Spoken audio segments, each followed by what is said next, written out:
I woke to the sound of something breaking. Not just breaking. Shattering. The kind of sound that pulls you from sleep like a scream. I threw on my robe and rushed to the front window, and what I saw made my blood run cold. My son-in-law Jareth stood in the middle of our front lawn, surrounded by my life. Walter's armchair, the one he'd read the newspaper in every Sunday for 43 years, sat tilted in the dew-soaked grass. Boxes of photographs spilled across the driveway. My mother's jewelry box lay open, glinting in the early morning sun. And Jareth, that smug snake in his pressed khakis and polo shirt, stood there like he was doing yard work. Like this was normal. Like throwing away a widow's memories was just another Saturday morning chore. I ran outside in my slippers, my heart hammering against my ribs. "What are you doing?" "Those are my things." My voice cracked. I hated that it cracked. Jareth turned to me with that cold smile he reserved for when Calla wasn't watching. "Morning, Agnes. Just clearing out the garage. You've been hoarding junk for months. It's a fire hazard." He said it so casually, like he was discussing the weather, like my entire life wasn't scattered across his perfectly manicured lawn. I stumbled toward Walter's chair, running my hands over the worn leather arms. "This isn't junk. This was my husband's chair. These are my memories." Jareth walked over to a small carved wooden box lying near his feet. I recognized it immediately. Walter had made it for our 20th anniversary, spent weeks in the garage sanding and polishing every corner. Inside were the love letters he'd written me during his deployment. Jareth picked it up, turned it over in his hands like he was examining a garage sale item. "This?" He held it up. "Agnes, this is trash. Look at it. It's falling apart." Before I could move, before I could breathe, he dropped it. The box hit the concrete driveway and split open. Letters scattered in the morning breeze. 43 years of love, flying away like worthless paper. I fell to my knees, scrambling to grab them, my hands shaking so badly I could barely hold them. Tears blurred my vision. I couldn't stop them. Then I heard the front door open. I looked up, hoping, praying, that Calla would help me. That my daughter would tell her husband to stop this madness. But she just stood there in the doorway, arms crossed, watching. Her face was blank. Empty. Like she'd already made her choice, and it wasn't me. That's when I knew. I was completely alone. Can you believe what just happened? If you think Jareth crossed the line, wait until you hear what he does next. Keep watching, this gets so much worse before it gets better. I gathered every letter I could find and marched into the house. My hands still trembled, but rage was replacing shock. Calla had disappeared upstairs. Jareth sat at the kitchen table drinking coffee, scrolling through his phone like nothing had happened. Like he hadn't just destroyed something irreplaceable. I slammed the crumpled letters onto the table in front of him. "You had no right." My voice was steadier now. Jareth didn't even look up. "Agnes, we need to talk about your hoarding problem. The garage is packed with decades of clutter. It's unsafe. I'm trying to help you." "Help me?" He broke Walter's box. He threw my life into the yard like garbage. This wasn't help. This was cruelty. But he said it so calmly, so reasonably, that for a split second I wondered if I was overreacting. Then Calla came downstairs. I turned to her, desperate. "Calla, please. Tell him he can't do this. Those are my things. Your father's things." She wouldn't meet my eyes. She poured herself coffee, her movements slow and deliberate. "Mom, maybe Jareth has a point.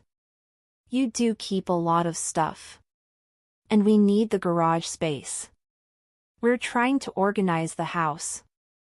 Her words hit me like a slap. Organize the house? I repeated. I've lived here for 6 months. I haven't even unpacked everything yet. I'm still grieving your father, and you're throwing away his memory like Jareth cut me off. See? This is exactly what I'm talking about. You're being emotional instead of practical. Grief doesn't mean you get to turn our home into a storage unit. We've been patient, Agnes. Very patient. But this has to stop. Our home. He said our home. Like I was a guest. Like I didn't sacrifice everything to move here after Walter died because Calla begged me to come. Because she said she needed me. The truth settled in my chest like a stone. They didn't want me here. They wanted my social security check and free babysitting for the kids they didn't have yet. But they didn't want me. Calla put her hand on Jareth's shoulder. Let's all just calm down, okay? Mom, why don't you go rest? Jareth will bring your things back inside. Right, honey? She looked at him with pleading eyes. Jareth sighed dramatically, like I was the problem. Fine. I'll put some of it back. But Agnes, we're setting boundaries. No more hoarding. Understood? I didn't answer. I walked to my room and locked the door. They weren't going to help me. So I'd have to help myself. Did Jareth really just gaslight her like that? If you're already angry, just wait. Hit that like button if you think Agnes deserves better, and stick around to see how she fights back. I gathered every letter I could find and marched into the house. My hands still trembled, but rage was replacing shock. Calla had disappeared upstairs. Jareth sat at the kitchen table drinking coffee, scrolling through his phone like nothing had happened. Like he hadn't just destroyed something irreplaceable. I slammed the crumpled letters onto the table in front of him. You had no right. My voice was steadier now. Jareth didn't even look up. Agnes, we need to talk about your hoarding problem. The garage is packed with decades of clutter. It's unsafe. I'm trying to help you. Help me? He broke Walter's box. He threw my life into the yard like garbage. This wasn't help. This was cruelty. But he said it so calmly, so reasonably, that for a split second I wondered if I was overreacting. Then Calla came downstairs. I turned to her, desperate. Calla, please. Tell him he can't do this. Those are my things. Your father's things. She wouldn't meet my eyes. She poured herself coffee, her movements slow and deliberate.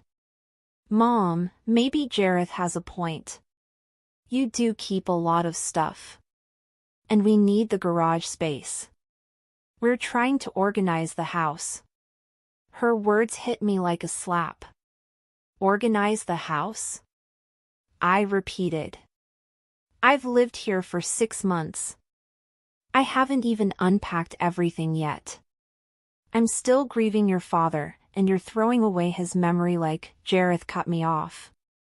See? This is exactly what I'm talking about. You're being emotional instead of practical. Grief doesn't mean you get to turn our home into a storage unit. We've been patient, Agnes. Very patient. But this has to stop.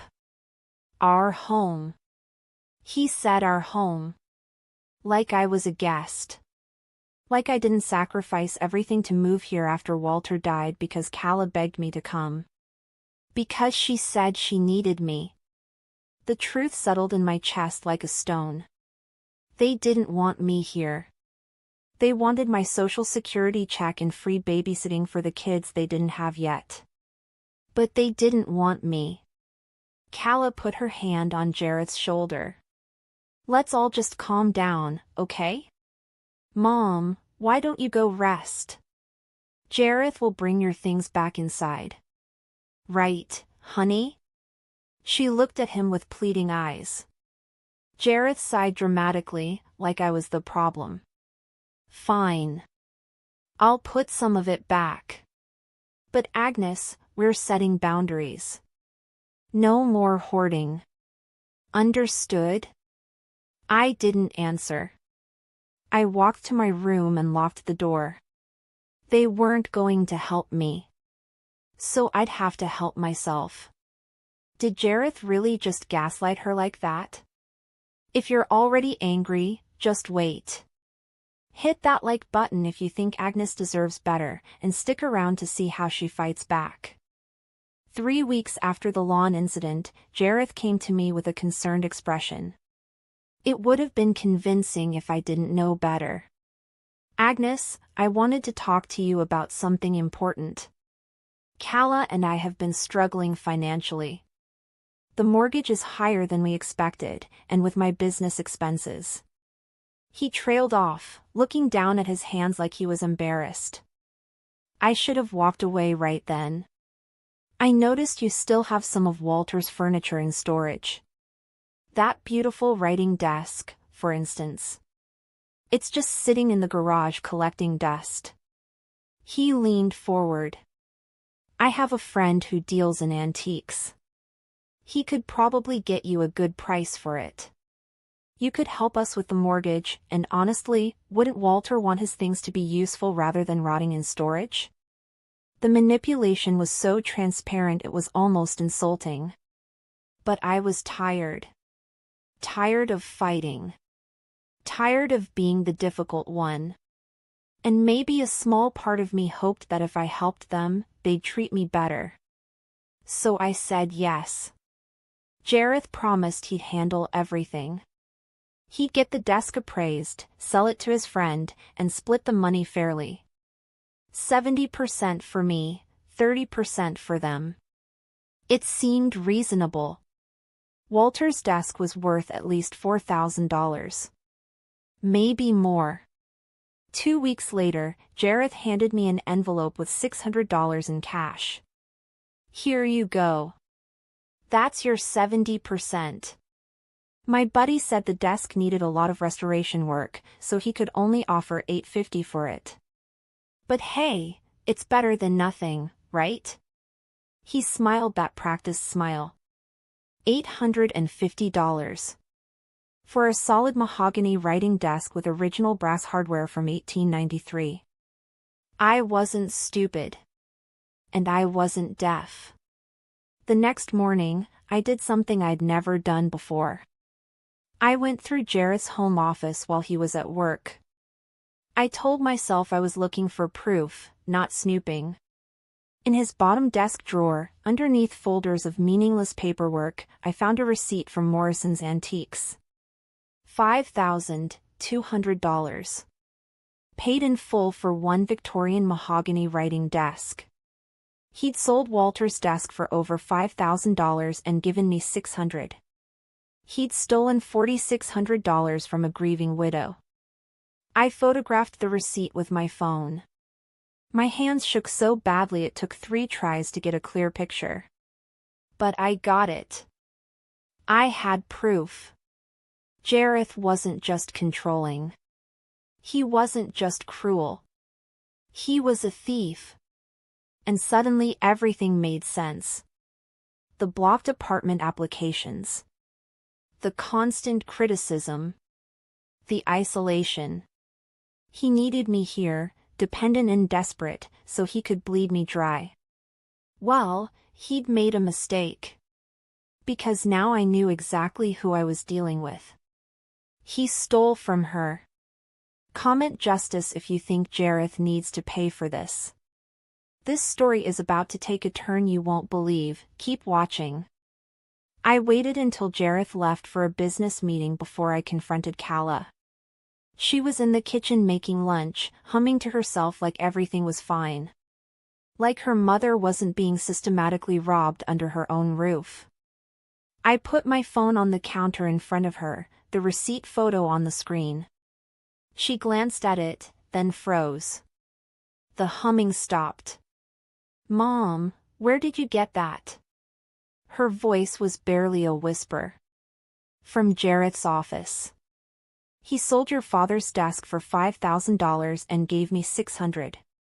He stole from me, Kala. Your husband is a thief." I waited for shock. For outrage. For my daughter to finally take my side. Instead, she covered her face with her hands and started crying. Not angry tears. Frightened tears. "You don't understand," she sobbed. "Jarrett's business is failing. We're drowning in debt. The mortgage, the car payments, his investors, they're threatening to sue him. He's been desperate." I stared at her. "So that makes it okay? He steals from your mother because he's desperate?" She shook her head frantically. "No, it's not okay. I know it's not. But if you expose him, if you report this, he'll lose everything. We'll lose everything. Please, Mom. Please don't say anything." I felt like I was watching a stranger. This wasn't the daughter I raised. The girl who'd stood up to bullies in middle school. The woman who'd fought for her teaching job when they tried to lay her off. Now she was begging me to let her husband rob me. "Kala, he blocked my apartment applications. He's keeping me trapped here so he can use me. Don't you see that?" She wiped her eyes, smudging her mascara. I know he's been controlling. But he's scared, Mom. Scared people do terrible things. If we can just get through this rough patch, everything will go back to normal. I'll talk to him. I'll make him give you the rest of the money. Just please don't involve lawyers or police. He has a temper when he's cornered. A temper. She was afraid of him. My daughter was afraid of her own husband, and she was choosing him over me anyway. I picked up my phone and looked at my daughter. Really looked at her. The dark circles under her eyes. The way she flinched when the front door opened. The tremor in her hands. She wasn't complicit. She was trapped too. But the difference was, she'd chosen this cage. And she was asking me to stay locked in mine. "I won't report him," I said quietly. "But not for him. For you. Because you're my daughter and I love you." "But Kala, I'm not staying silent forever." So Kala chose him over her own mother. What would you do in this situation? Drop your thoughts in the comments. And if you want to see Agnes finally get revenge, you have to keep watching. The next part changes everything. That night, everything changed. I stopped trying to reason with them. I stopped hoping Kala would protect me. I stopped being the victim. Because I realized something important. If Jareth was desperate enough to steal from me, he was desperate enough to make mistakes. And desperate people always left trails. I just had to find them. I started paying attention. Not obviously. Not confrontationally. I became invisible. The quiet old woman in the corner who didn't matter. I watched Jareth's patterns. He checked the mail every day at exactly 3:15, right when it arrived. He kept his office door locked when he wasn't inside. He took phone calls in the garage or backyard, always away from us. These weren't the habits of an honest man. These were the habits of someone hiding something big. One afternoon, Calla went to visit her friend Mallory across town. She'd be gone for hours. Jareth was meeting with potential investors at some downtown restaurant. The house was mine. I went straight to the mailbox and waited. At 3:17, the postal truck appeared. I grabbed everything before Jareth could. Bills. Advertisements. And then I saw it. A thick envelope from First Heritage Bank marked final notice in red letters. I didn't hesitate. I opened it. The letter detailed 3 months of missed payments on a business loan. $73,000 still owed. Interest compounding daily. Final demand before legal action. But that wasn't the interesting part. The interesting part was the handwritten note stapled to the back from someone named Oswin Fletcher. Jareth, I'm giving you one last chance. Dinner meeting November 8th. Bring your wife. I need to see you're a stable family man before I invest another dime. Don't disappoint me. OF. November 8th. That was 12 days away. I photographed everything and carefully replaced the letter in the mailbox. Then I went back inside and started researching. Oswin Fletcher. The name sounded familiar. 10 minutes of searching told me everything I needed to know. Oswin Fletcher was a venture capitalist worth $42 million. Conservative. Religious. Donated to family values organizations. He built his fortune on integrity-based investing, whatever that meant. And apparently, Jareth needed his money desperately enough to fake being a stable family man. I sat back in my chair and smiled for the first time in months. Jareth had made a critical error. He'd tied his financial survival to his reputation. To the illusion of being a respectable, family-oriented man. And he'd invited a witness to verify that illusion. November 8th. A dinner meeting. Public. Formal.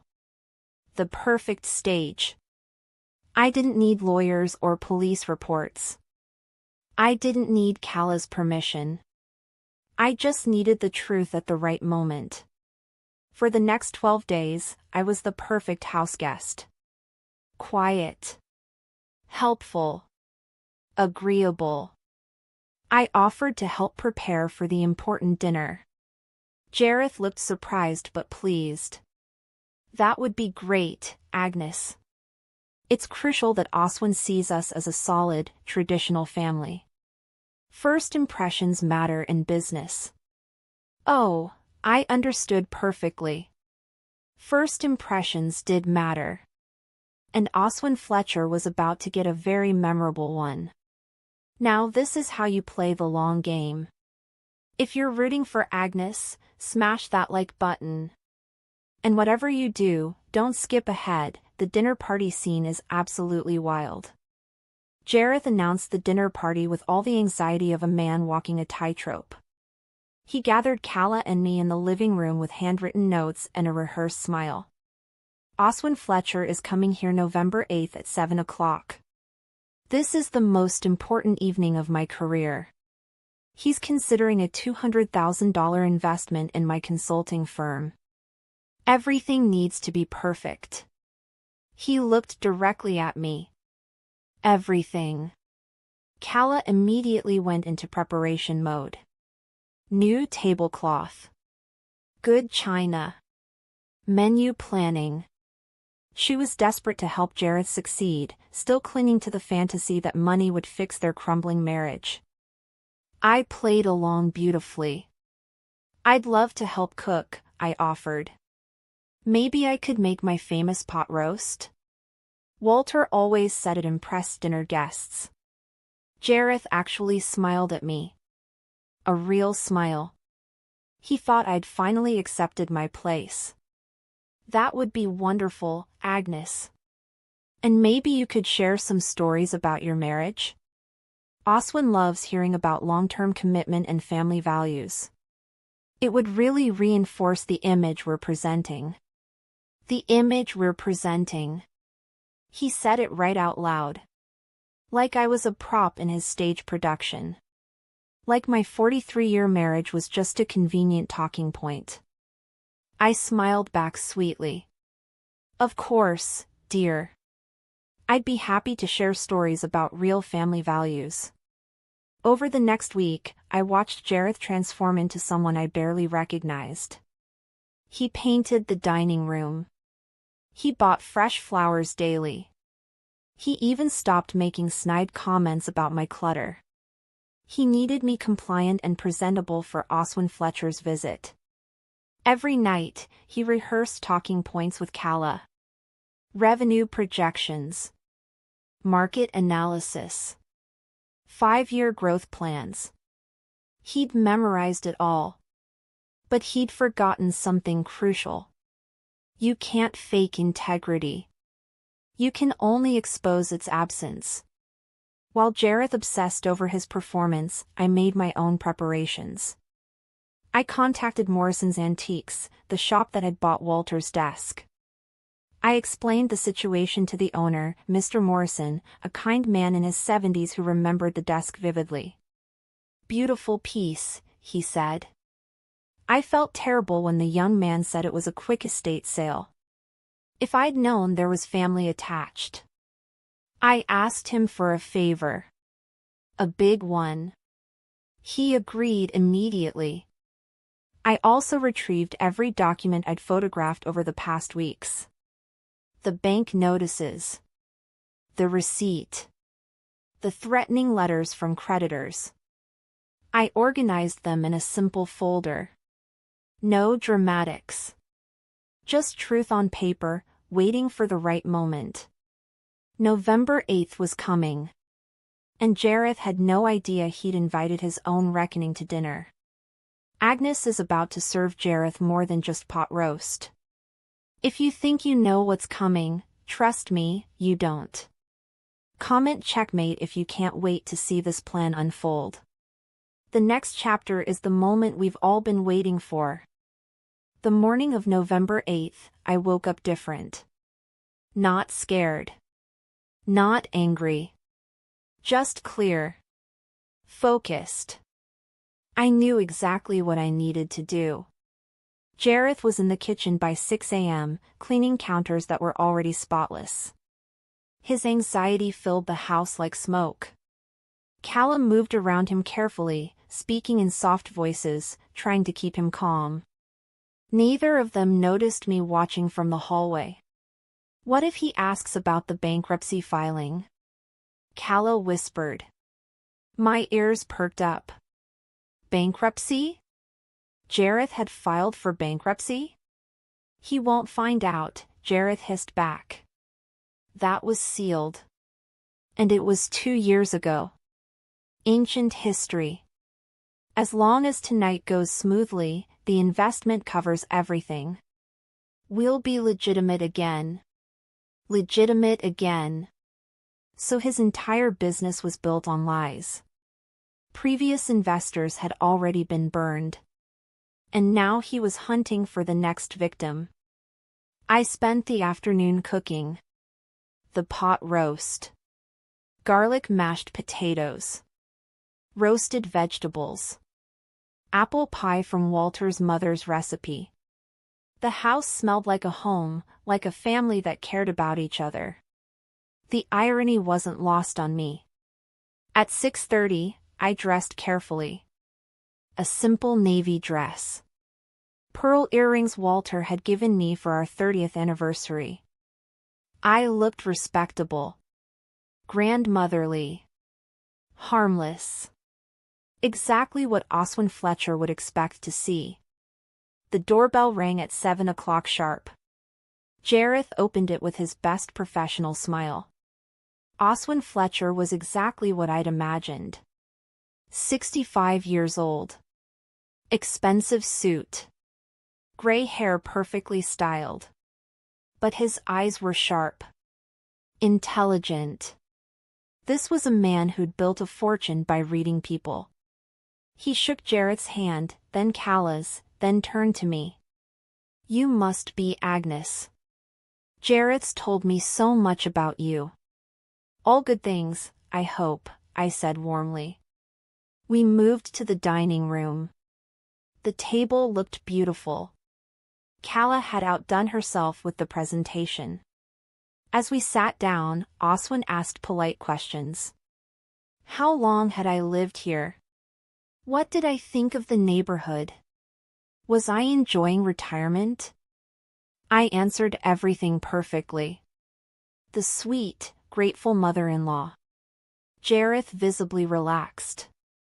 Everything was going according to his script. Then Oswin said something that changed the entire evening. You know, Agnes, Jareth mentioned you recently lost your husband. I'm very sorry. My wife passed 3 years ago.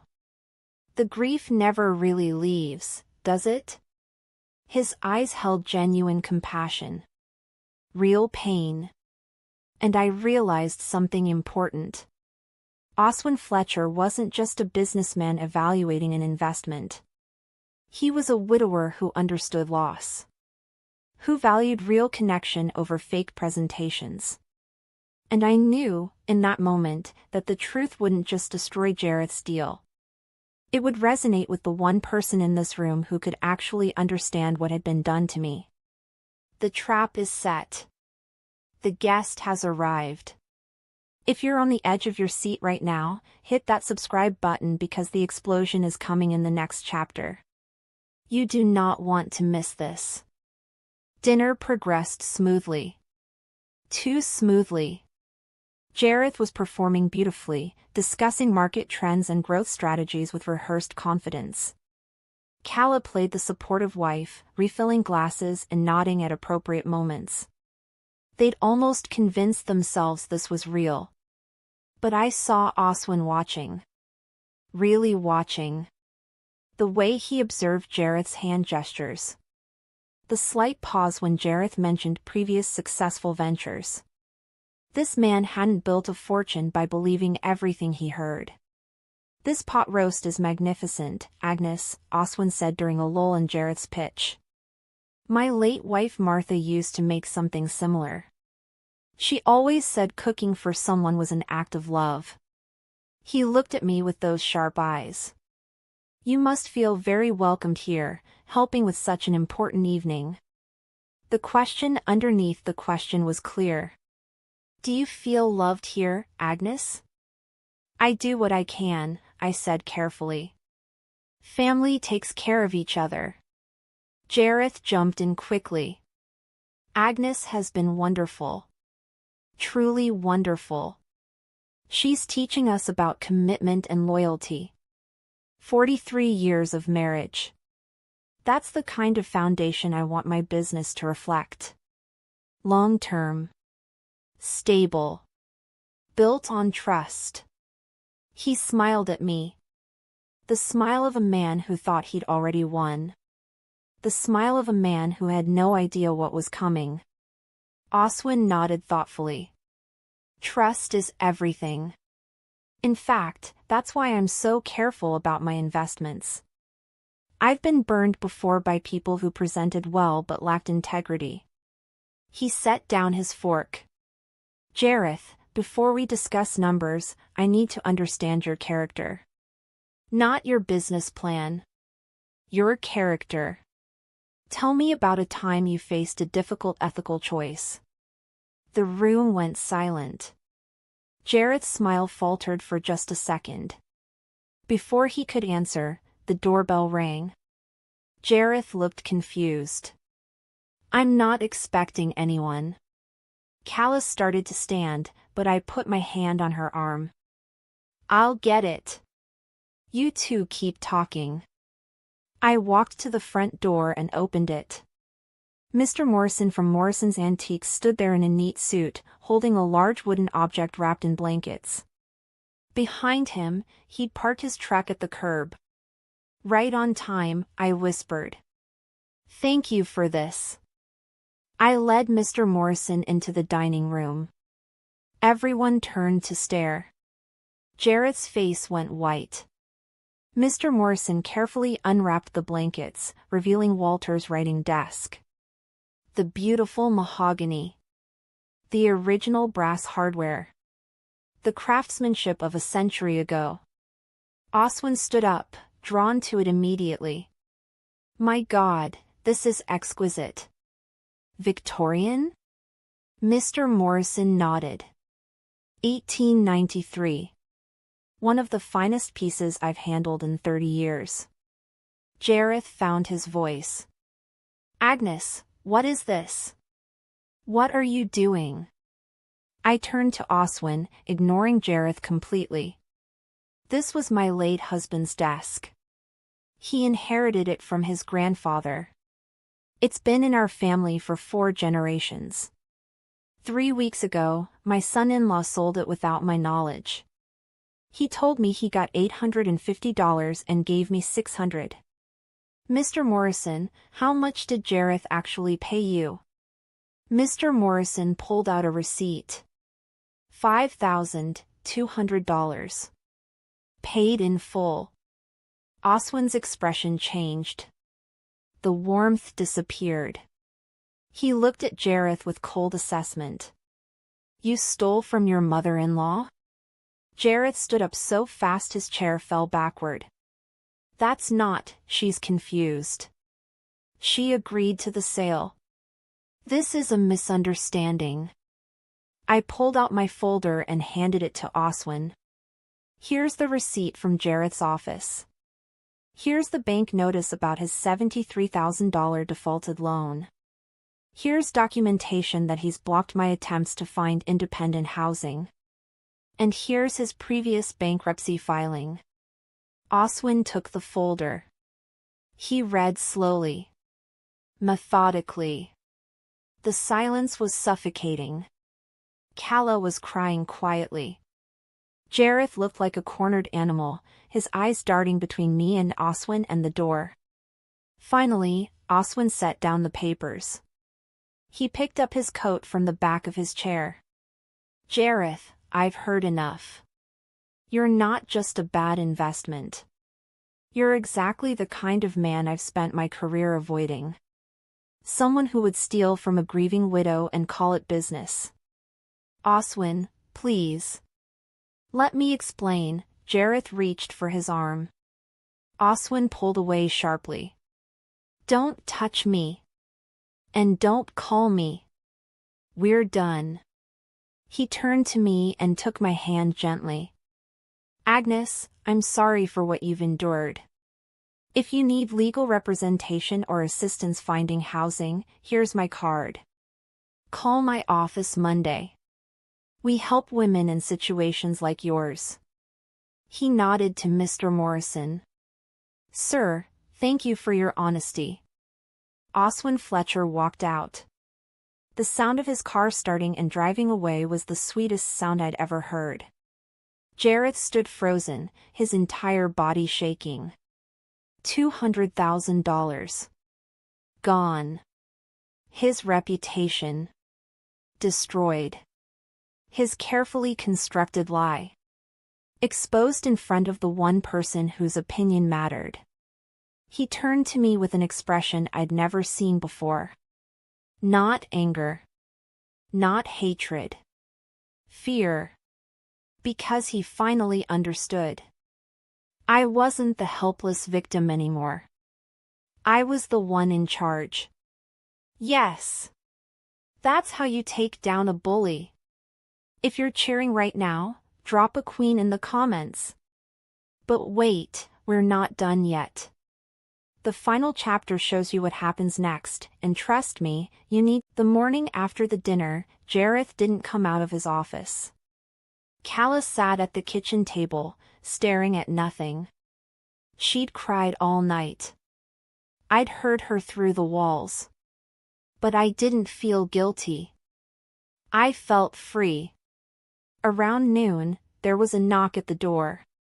A man in an expensive suit introduced himself as Gerald Whitmore, attorney at law, sent by Oswin Fletcher. Mr. Fletcher asked me to help you pro bono. Shall we talk? Gerald Whitmore was efficient and merciless. Within an hour, he documented everything. The theft. The financial manipulation. The blocked housing applications. Mrs. Haverford, you have multiple legal options. Criminal charges for theft. Civil suit for emotional distress. But here's what I recommend. We present this to Jareth as a simple choice. He repays everything he stole, immediately, or we file charges. Given his precarious financial situation, the criminal record would destroy any chance of future business. He'll pay. By evening, Gerald had drawn up an agreement. Jareth would repay $4,600 within 10 days. He would provide written references for any housing application I submitted. He would have zero access to any of my belongings or finances going forward. If he violated any term, criminal charges would be filed immediately. Gerald presented it to Jareth in his office while Calla and I waited in the living room. 15 minutes later, Jareth emerged and signed without a word. The check arrived 8 days later. $4,600, plus an additional $1,000 for the emotional distress. Gerald had negotiated hard. I used that money as a deposit on a small apartment across town. 1 bedroom. Hardwood floors. A balcony with morning sunlight. The lease was signed within a week. Mallory, Calla's friend, helped me move. Calla didn't. She'd chosen to stay with Jareth, to try to rebuild their marriage. I couldn't save her from that choice. Moving day was quiet. Mr. Morrison personally delivered Walter's desk, refusing payment. Consider it an apology for being part of that man's scheme, even unknowingly, he said. I placed it by the window where the light hit the wood perfectly. Walter's armchair sat beside it. The carved wooden box, carefully glued back together, rested on top. The love letters safely inside. Everything that mattered, returned and honored. That night, I made tea in my new kitchen and sat on my balcony.